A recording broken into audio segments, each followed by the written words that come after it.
بسم اللہ الرحمن الرحیم ان الصلاة كانت علی المؤمنین کتابا موقوتا صدق اللہ العظیم۔ گزشتہ سلسلے میں، گزشتہ نشست میں ہم نے نماز کے فرائض کے بارے میں کچھ جانا تھا اور کچھ بیان کیا تھا کہ نماز کے کل 13 فرائض ہیں، جن میں سے 7 فرض نماز سے باہر کے ہیں اور 6 فرض نماز کے اندر کے ہیں۔ نماز میں جب انسان داخل ہو جاتا ہے، نماز شروع کر لیتا ہے، تو پھر 6 چیزیں اس کے لیے ضروری ہو جاتی ہیں، فرض کے درجے میں، رکن کے درجے میں آ جاتی ہیں۔ تو نماز کے 7 فرائض کل ہو گئے۔ کون کون سے 7 فرض تھے؟ کپڑوں کا پاک ہونا، جسم کا، بدن کا پاک ہونا، سطر کا، ناف سے لے کر گھٹنوں تک سطر کا چھپا ہوا ہونا مردوں کے لیے۔ چوتھا فرض تھا جگہ کا پاک ہونا۔ 5واں فرض تھا قبلے کی طرف رخ ہونا، اور 6واں فرض تھا نماز کا وقت ہونا۔ 7واں فرض تھا نماز کی نیت ہونا۔ ان 7 فرائض کو 7 شرائط بھی کہا جاتا ہے، کیونکہ یہ نماز سے باہر کی چیزیں ہیں، اس وجہ سے ان کو شرائط بھی کہا جاتا ہے، فرائض بھی کہا جاتا ہے۔ بہرحال یہ تو گزشتہ درس کے، گزشتہ سلسلے کی 7 فرائض تھے۔ آج ہم نے پڑھنا ہے کہ اندر کے 7 فرض کون کون سے ہیں، جو نماز میں داخل ہونے کے بعد انسان کے اوپر جن کا لحاظ رکھنا انتہائی ضروری ہوتا ہے، اور اگر ان میں سے کوئی ایک چھوڑ دیا جائے تو اس سے نماز ہی ختم ہو جاتی ہے، نماز ہی باطل ہو جاتی ہے، نماز دوبارہ پڑھنا ضروری ہو جاتا ہے۔ وہ کون سے 6 فرائض ہیں؟ تو سب سے پہلی چیز تکبیر تحریمہ ہے۔ جب نماز کی نیت ہم نے کر لی تو نماز کی نیت کرنے کے بعد سب سے پہلے ہم تکبیر تحریمہ کہتے ہیں۔ یہ تکبیر تحریمہ کس چیز کا نام ہے؟ تو تکبیر تحریمہ ہم جب نیت کرتے وقت اللہ اکبر کہتے ہیں تو اس کو تکبیر تحریمہ کہتے ہیں۔ یہ بات بھی ہم سمجھ لیں کہ اس کو تکبیر تحریمہ کیوں کہا جاتا ہے۔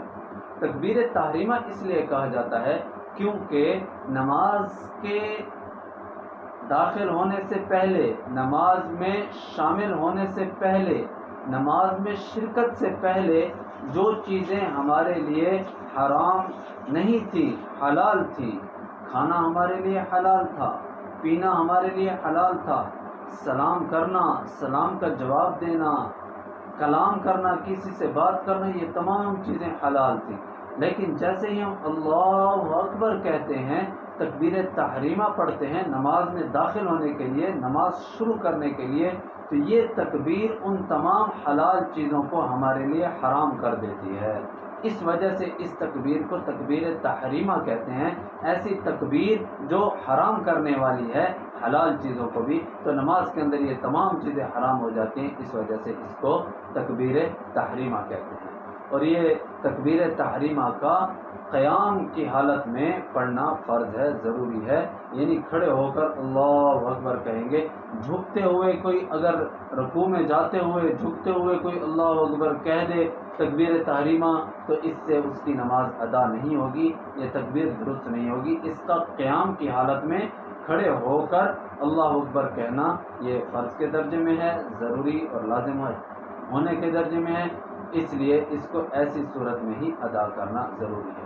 تو یہ نماز کے اندر کا سب سے پہلا فرض تکبیر تحریمہ، یہ انتہائی ضروری چیز ہے۔ دوسرا فرض نماز کے اندر، اب جب ہم تکبیر تحریمہ کے ذریعے سے داخل ہو گئے ہیں، نماز شروع کر دی ہے، تو اس میں دوسرا فرض ہے قیام کرنا۔ قیام کہتے ہیں سیدھا کھڑے ہونے کو۔ سیدھا کھڑا ہونے کا مطلب یہ ہے کہ انسان ایسا سیدھا کھڑا ہو جائے کہ اس کے ہاتھ اس کے گھٹنوں تک نہ پہنچ سکیں، ایسا سیدھا کھڑے ہونے کو قیام کہتے ہیں۔ اگر کوئی جان بوجھ کر، وہ سیدھا کھڑا ہو سکتا تھا لیکن جان بوجھ کر اتنا جھک کے کھڑا ہے کہ اس کے ہاتھ اس کے گھٹنوں تک پہنچ رہے ہیں، تو اس کا قیام درست نہیں ہے۔ اس کا قیام والا فرض چھوڑنے کی وجہ سے اس کی نماز ادا نہیں ہوگی، دوبارہ نماز پڑھنی پڑے گی۔ تو لہذا قیام کہتے ہیں بالکل سیدھا کھڑا ہو جانے کو، اور ایسا سیدھا کھڑا ہونا کہ انسان کے ہاتھ انسان کے گھٹنوں تک نہ پہنچ سکیں۔ یہ دوسرا فرض ہے نماز کے اندر کا۔ نماز کے اندر تیسرا فرض قرات ہے۔ قرات کس چیز کا نام ہے جی؟ قرات کہتے ہیں قرآن پاک میں سے کہیں سے بھی کچھ بھی پڑھ لیا جائے۔ کتنی مقدار قرات کرنا نماز کے لیے ضروری ہے، نماز میں فرض ہے، تو 3 چھوٹی آیات یا ایک بڑی آیت جو 3 چھوٹی آیات کے برابر ہو، یہ اتنی قرات کرنا نماز کے اندر فرض کا درجہ رکھتی ہے، چاہے وہ سورۃ فاتحہ میں سے پڑھی جائے، چاہے وہ کسی اور سورت میں سے پڑھی جائے۔ مثلا کوئی شخص نماز شروع کرتا ہے تو نماز شروع کرتے ہی وہ کہتے ہیں الحمدللہ رب العالمین الرحمن الرحیم مالک یوم الدین، 3 آیتیں فرض کے طور پر 3 آیتیں یہ پڑھ لی اس نے۔ اب جب یہ 3 آیتیں اس نے پڑھ لی ہیں، اس کے بعد رکوع کر لیا، تو جو مقدار قرات فرض کی تھی وہ اس نے ادا کر لیا ہے۔ اس لیے اس فرض کی وجہ سے اس فرض کو چھوڑنے کی وجہ سے اس کی نماز خراب نہیں ہوگی، کیونکہ یہ فرض اس نے ادا کر لیا۔ لیکن اگر کوئی شخص کیا کرتا ہے کہ کوئی شخص اللہ اکبر کہہ کر سورۃ فاتحہ پڑھتا ہی نہیں، بلکہ وہ انا اعطیناک الکوثر فصل لربک وانحر ان شانئک هو الابتر، یہ 3 آیات پڑھ لیتا ہے تو بھی اس کا فرض ادا ہو گیا قرات۔ تو یہ مطلب ہے قرات کا کہ قرآن پاک میں سے کہیں سے بھی پڑھ لیا جائے، سورۃ فاتحہ میں سے 3 آیات پڑھ لی جائیں، کسی اور سورت میں سے سورۃ اخلاص میں سے پڑھ لی جائیں، سورۃ الکوثر میں سے پڑھ لی جائے، جہاں سے بھی کوئی 3 آیات یا ایک بڑی آیات پڑھ لی جائے تو اس سے قرات جو فرض ہے نماز کے اندر وہ ادا ہو گئی ہے، فریضہ ادا ہو جائے گا اس سے۔ تو ہم چونکہ یہاں پر صرف فرائض کے بارے میں بات کر رہے ہیں، اس لیے صرف اس فرض کی حقیقت آپ کو بتلانا مقصود تھا کہ نماز کے اندر جو دوسرا فرض ہے وہ قیام ہے نماز کے اندر کے، اور تیسرا فرض وہ قرات ہے، اور قرات کتنی مقدار فرض ہے یہ بھی میں نے آپ کو بتلا دیا۔ تو یہ 3 فرائض ہو گئے نماز کے اندر کے۔ نماز کے اندر کا چوتھا فرض وہ رکوع کرنا ہے۔ رکوع کس چیز کا نام ہے جی؟ رکوع کہتے ہیں جھکنے کو، مطلق جھکنا۔ تو فرض رکوع کیا ہے؟ اتنی مقدار جھک جانا کہ انسان کے ہاتھ اس کے گھٹنوں تک پہنچ جائیں، اتنی مقدار جھکنا یہ فرض ہے انسان کے لیے، یہ ہے رکوع کا فریضہ، اس سے اس کا فرض ادا۔ کوئی اگر اتنا جھک گیا ہے کہ اس کے ہاتھ اس کے گھٹنوں تک پہنچ گئے ہیں تو اس نے رکوع والا فرض ادا کر لیا۔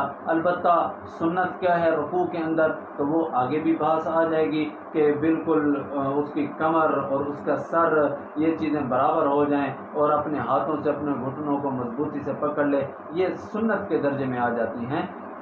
فرض یہ ہے، چوتھا فرض جو نماز کے اندر کا ہے وہ یہ ہے کہ انسان رکوع کرے، اور رکوع کا ادنا اور سب سے کم مقدار ادنا درجہ رکوع کا، یا یوں کہہ دیں کہ فرض درجہ رکوع کا یہ ہے کہ انسان اتنا جھک جائے کہ اس کے ہاتھ اس کے گھٹنوں تک پہنچ جائیں۔ یہ نماز کے اندر کا چوتھا فرض تھا۔ نماز کے اندر کا 5واں فرض دونوں سجدے کرنا۔ ہر رکعت میں 2 سجدے کرنا فرض ہوتا ہے۔ کوئی شخص 2 رکعت نماز پڑھ رہا ہے تو اس میں پہلی رکعت کے اندر 2 سجدے کرنا اس کے لیے فرض ہے، دوسری رکعت کے اندر 2 سجدے اس کے لیے کرنا فرض ہے۔ اگر کوئی شخص ایسا ہے کہ جس نے 1 سجدہ کیا ہے پہلی رکعت میں، دوسرا سجدہ بھول گیا ہے اور کھڑا ہو گیا دوسری رکعت میں، دوسری رکعت پڑھ لی، اس میں 2 سجدے کیے، سلام پھیر دیا، اس شخص کی نماز نہیں ہوئی، کیونکہ اس نے فرض ادا نہیں کیا۔ اور فرض کیا تھا؟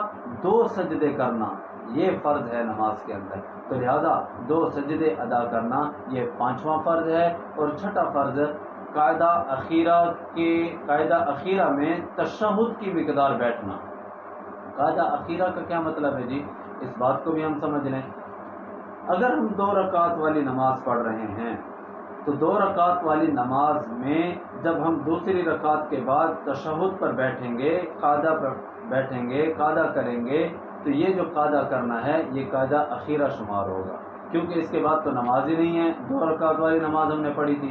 تو لہذا 2 رکعت والی نماز جب ہم پڑھ رہے ہوں گے تو اس میں جب ہم تشہد میں بیٹھیں گے تو یہ قاعدہ اخیرہ شمار کیا جائے گا، اور یہ فرض ہوگا. اتنی مقدار بیٹھنا جتنی مقدار میں انسان تشہد پڑھتا ہے. التحیات للہ والصلوات والطیبات السلام علیک ایھا النبی ورحمۃ اللہ وبرکاتہ. السلام علینا وعلی عباد اللہ الصالحین. اشہد ان لا الہ الا اللہ واشہد ان محمدا عبدہ ورسولہ. اتنی مقدار، یہ پڑھنے کی مقدار جتنی دیر میں پڑھا ہے اتنی دیر خاموشی سے بیٹھ جانا یہ فرض ہے. اتنی دیر خاموشی سے بیٹھ جانا یہ فرض ہے. تو لہذا اگر 2 رکعت والی نماز پڑھی جا رہی ہے تو اس میں جو دوسری رکعت کے بعد بیٹھیں گے یہی قاعدہ اخیرہ ہوگا. اور اس میں اتنی مقدار بیٹھنا جتنی مقدار میں نے تشہد اور اتحیات پڑھی ہے اتنی مقدار صرف بیٹھ جانا یہ فرض آپ کا ادا ہو جائے گا. اور اگر 4 رکعت والی نماز پڑھی جا رہی ہے تو اس میں دوسری رکعت کے بعد جو تشہد آتا ہے، قاعدہ آتا ہے، یہ قاعدہ اخیرہ نہیں ہے، قاعدہ اولا ہے. یہ اتنی مقدار میں بیٹھنا اس میں فرض نہیں ہے. تشہد کی مقدار بیٹھنا اس میں فرض نہیں ہے کیونکہ یہ قاعدہ اخیرہ نہیں ہے، قاعدہ اولا ہے.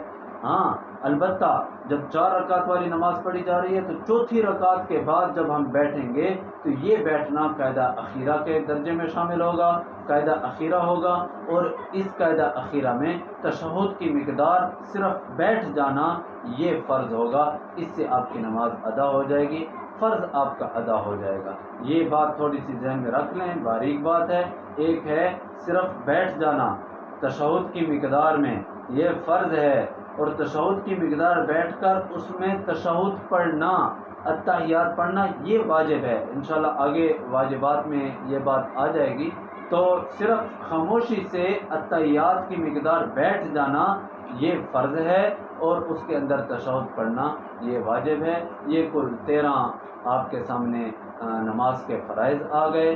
7 فرض یا شرائط جو نماز سے پہلے نماز میں شروع ہونے سے پہلے جن کا خیال کرنا ہمارے لیے ضروری ہے.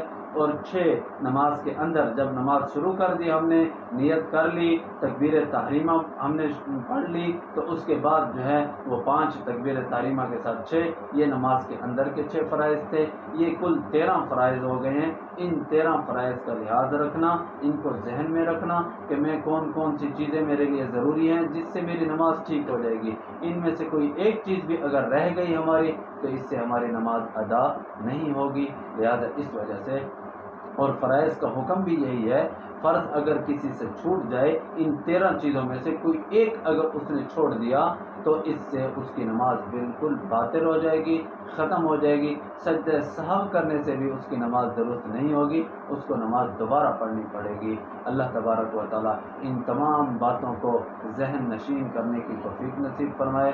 خود بھی اس کا استحضار کریں، اس کو ذہن میں بٹھائیں ان 13 فرائض کو. پھر ان 13 فرائض کو ذہن میں بٹھا کر اس کے مطابق عمل کریں. خدا نخواستہ کہیں چھوٹ رہا ہو تو اس کا پھر دوسرے مسائل ہیں، مزید تفصیل اس کی دوبارہ کسی مفتی سے، کسی عالم سے دریافت کر لی جائے کہ کوئی اگر نماز کے اندر کوئی فرض چھوٹ گیا ہے اور دوبارہ نماز ابھی ہم پڑھ رہے ہیں، اسی نماز میں موجود ہیں اور ہمیں یاد آ گیا تو کیا کیا جائے. یہ پھر اس وقت کسی مفتی سے، کسی عالم سے پوچھ لیا جائے.